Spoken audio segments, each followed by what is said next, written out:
chers élèves, bonjour à tous. Bienvenue au forum École au Burkina. Je me nomme Tenkodoro Anne, professeur certifié des lycées et collèges. Nous sommes ensemble ce matin pour une évaluation sur le chapitre 1, Histoire de la classe de Terminale A. Le chapitre comportait 2 leçons. La première, la Seconde Guerre mondiale, et la deuxième, l'Organisation des Nations Unies. Je rappelle que nous allons nous conformer aux directives de la direction des inspections sur les nouveaux modes d'évaluation. Donc cette évaluation comporte 2 parties. La première partie, c'est un exercice sur les questions de cours. Et la deuxième partie, c'est un exercice sur une situation d'intégration. L'exercice 1 porte sur la Seconde Guerre mondiale et l'exercice 2 sur l'Organisation des Nations Unies. Je m'en vais vous lire les questions de l'exercice 1. Question de cours. Premièrement, à l'aide de 2 causes, explique l'avènement de la Seconde Guerre mondiale. Deuxièmement, à partir de 2 exemples, analyse la participation de l'Afrique à la Seconde Guerre mondiale. Troisièmement, en t'appuyant sur 2 exemples, montre que la Seconde Guerre mondiale a été catastrophique pour l'humanité. Exercice 1.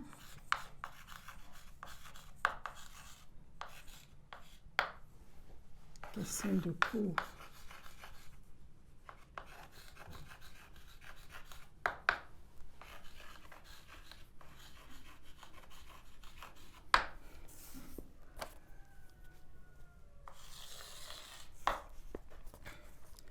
La réponse à la première question, où on a demandé de montrer à partir de 2 causes l'avènement de la Seconde Guerre mondiale.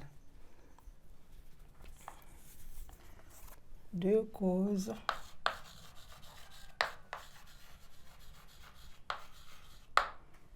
du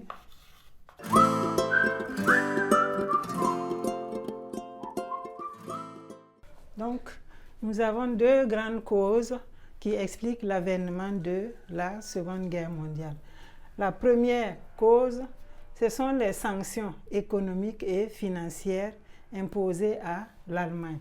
Au niveau économique, les vainqueurs avaient décidé la libre navigation des navires sur tous les fleuves allemands sans payer de droits, de douane ou de taxes, ce qui était une perte économique pour l'Allemagne.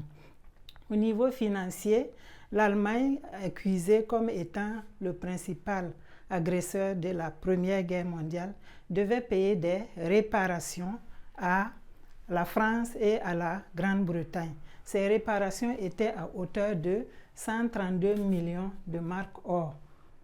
Donc, toutes ces décisions, toutes ces sanctions infligées à l'Allemagne, ça va provoquer des mécontentements des nationalistes allemands.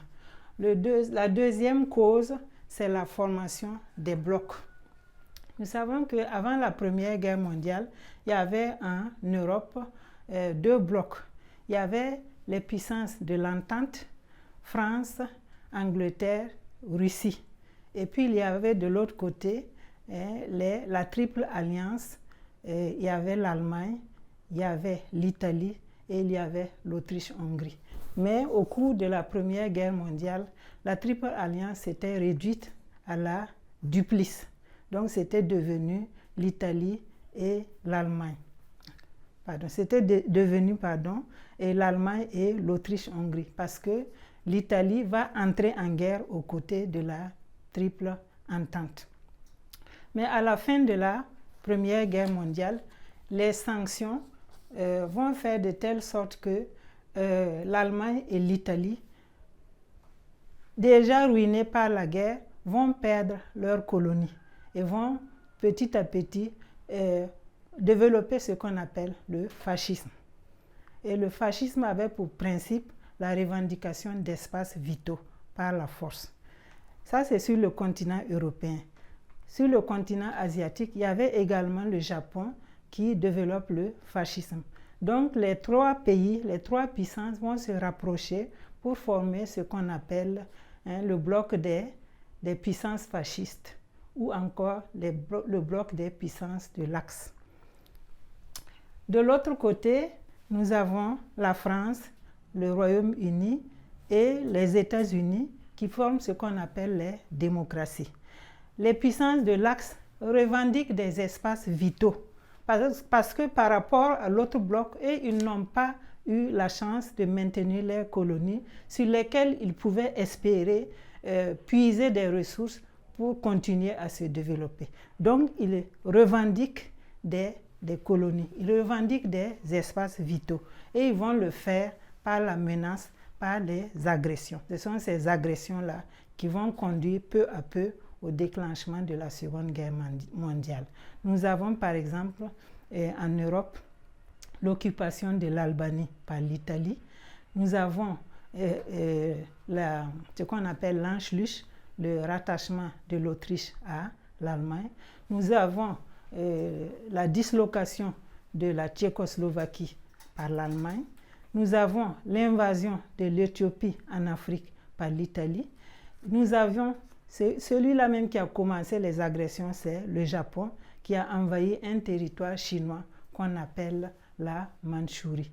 Mais l'agression qui va déclencher la Seconde Guerre mondiale, c'est l'invasion de la Pologne par l'Allemagne en septembre 1939. Donc ce sont les agressions fascistes. La formation des blocs favorise donc le déclenchement direct de la Seconde Guerre mondiale par l'invasion de la Pologne par l'Allemagne.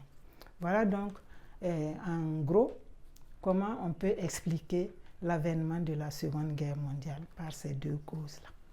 Donc la Seconde Guerre mondiale se déclenche en septembre 1939.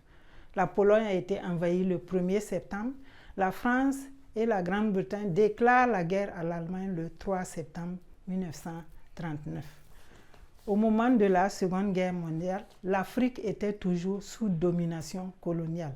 Donc, elle va contribuer, elle était obligée de participer à la guerre sous plusieurs formes.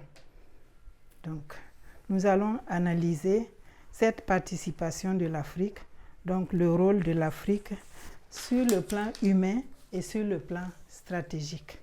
Sur le plan humain, l'Afrique a fourni des combattants, aussi bien en Afrique anglophone qu'en Afrique francophone.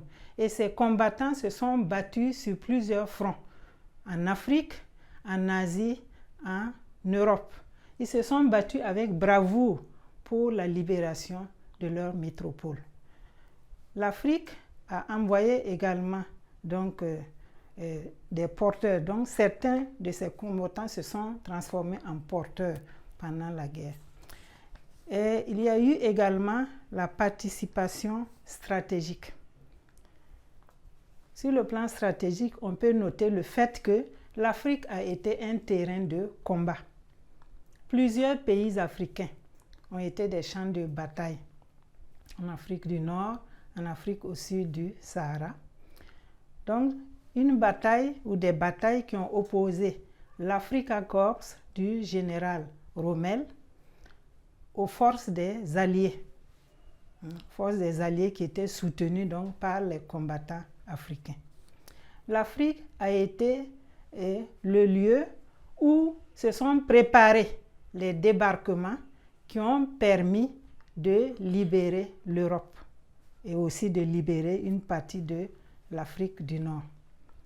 L'Afrique a également été un lieu où la France a stocké son or pour éviter que cet or-là soit pillé par les Allemands qui ont occupé la France de 1940 à 1944.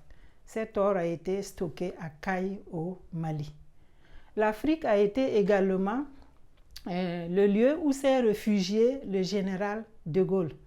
Nous savons qu'au cours de cette guerre, la France était divisée politiquement en deux. Il y avait ceux qui étaient favorables donc à la signature de l'armistice. Et il y avait ceux-là qui pensaient que la France a perdu une bataille et n'a pas perdu la guerre et qu'il faut continuer les combats jusqu'à la libération de la France. Et cette aile-là de la résistance a été menée par le général de Gaulle, qui s'est d'abord réfugié à Londres, ensuite il est venu se réfugier en Afrique à Alger. Et donc Alger a été, on peut dire, une position de la résistance française menée par le général de Gaulle. Et c'est là qu'il va donc mener la résistance à partir de 1943 pour libérer progressivement son pays. Il va y former ce qu'on appelle le gouvernement provisoire de la République française. Donc voilà en gros les différentes contributions de l'Afrique à la Seconde Guerre mondiale, sur le plan humain et puis sur le plan stratégique. Il y a la contribution aussi sur le plan économique, mais nous nous limitons à 2 exemples.